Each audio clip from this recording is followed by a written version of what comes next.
Хэрвээ Незуког чөтгөр болж хувирах үед усны хашираа Томиоко Гию биш, харин өөр хашираа ирсэн бол Незукод амьд үлдэх магадлал хэр их байсан бол. Өөрийн бодол дээр л үнслээд тийм ч одоо сүртэй биш хөнгөн бичлэг хийж байгаа учраас та нар ч гэсэн хүн дээр хүлээж авалгүй зүгээр өөрсдийнхөө бодлыг өөрсдийнхөө хувьд ямар дараалтай байхыг зүгээр бичээрэй. Энэ бол зүгээр л дам миний л бодол. Томиоко Гию амьд үлдэх магадлал 100%.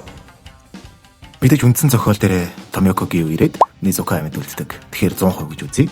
Энэ дээр өөр ярих юмны хэрэггүй байх. Канрожи Мицури 80-90%. Харин хаширын хувьд Мицури дүлгөөхөн гэгээлэг нэгэн.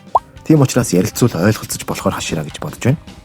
Незуко Танжирог хамгаалж байгаа дүр зургийг нь хараад дээр нь Танжиро сайн гуйж чадвал ихэд эргэлзэж Оёкото самаагаас яах ёстойг асуухаар шийдвэр гаргах болоо да.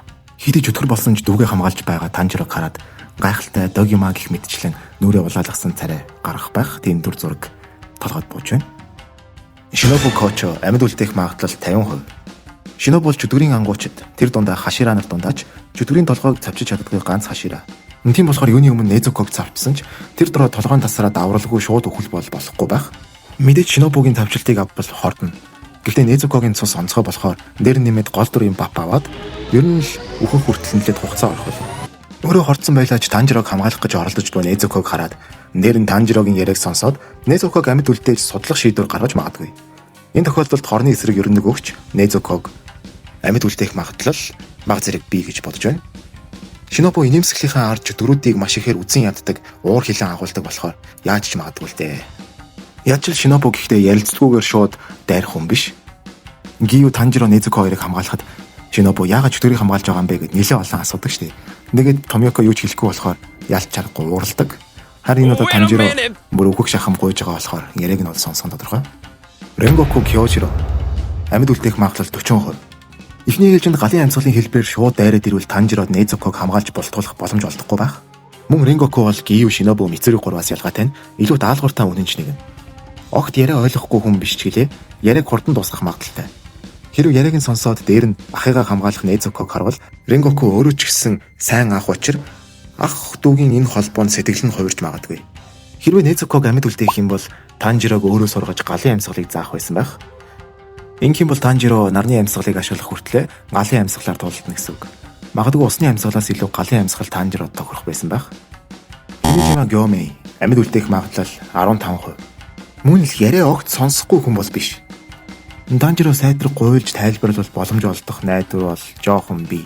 Гэвч энэ үеийн Гёмэй хүүхдүүдэд итгэдэг учраас Танжирогийн үгс тийм ч нөлөөлөхгүй л болов. Обона Игүрө амьд үлдээх магадлал 5%.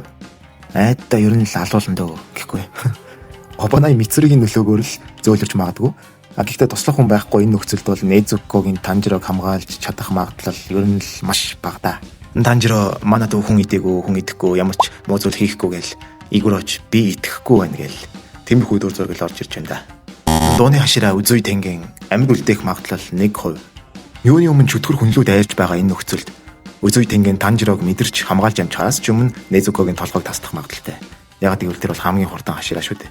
Аним дээр хүртэл Даки толгойгоо тасдуулснаа ч мэдэж амжаагүй байдаг шүү дээ. Танжиро хашираа нартай ярилцахын тулд эхлээд ихний дарилтаас нь бултах хэрэг гарч байгаа. Яг л Гиюгийн дарилтаас бултаад үргэлжлүүлээд ярилцах боломж олдсон шиг. Хашираа нар дундаа хамгийн ихний дарилтаас нь бултах магадлал баг боломжгүй нь тэнгийн болов гэж бодож байна.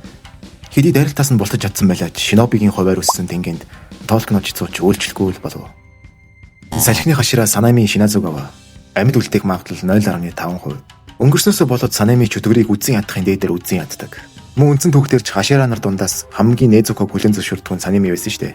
Танжирогийн хичнээн гуйж ятах гэж оролдох нь Санамид бол нөлөөлөхгүй л болов. Незуког хамгаалан тулдах хэрэг гарвал аним дээр Гиюг сүх шидэлтээр алмаарладаг. Харин Санамитэй тулдах юм бол яалтчгүй л мөргөлт байх та. Миний бодлоор нөгөө том чулууг сэлмээр зүсдэг шаргалт байдаг шүү дээ.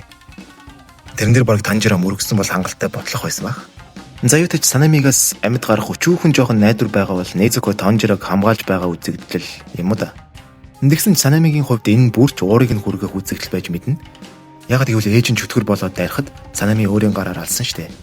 Тийм болохоор чөтгөр болсон ч гэр бүлээ хамгаалж байгаа Незуко нь Санамигийн сэтгэлийг хөндөх магадлалтай. Гэхдээ энийг хараад Санами шууд аллахгүйгээр үндсэн аним дээр гардаг шиг. Онига хитоо кованай да то. Фүзакерна гэж хэлээд Незуког өөрийн цусаар шалгаж магадгүй. Гэхдээ энэ үеийн дөнгөж чөтгөр болсон Незуко цусыг тис чадах эсхийг сайн мэдэхгүй юм.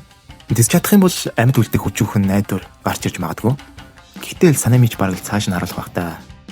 Манай хүн уулын сайхан сэтгэлтэй л дээ гэхдээ найдвар байгаа хаа тэгтээ. Тэгж итгэж байна. Манангийн хашира Токито Муичиро амьд үлдэх магадлал 0.1%. Ой санамж нь эргэж ирээгүй Танжиротой уулзаагүй Муичиро бол энэ нөхцөлд хамгийн аюултай. Юуны өмнө харилцан яриа өрнөхгүй байх гэж бодож байна. Энэ үеийн Муичиро бол хүний яриа сонсохгүй. Угаасаа Муичирод ямар ч хамаагүй болохоор. Энэ дээр нэмэд Муичиро цаг үрхийг маш их үзэн яддаг болохоор Танжирог сонсолгүй шууд л Незуког устгах магадлал маш өндөр.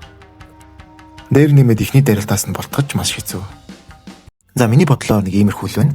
Ер нь тэгээд энэ үеийн Танжирод тулааны чадвар байхгүй учраас ерөнхийдөө өөрийнхөө ярих скиллээр л Незуког аврах боломжтой. За тэгээд хамгийн яриа сонсож болох хашира нар бол арай их амьд үлдэх магадaltaй гэж бодож байна. Энэ үеийн Муичиро болон Санами Обанай зэрэг хашира нар бол ер нь л яриа сонсохгүй л болоо да.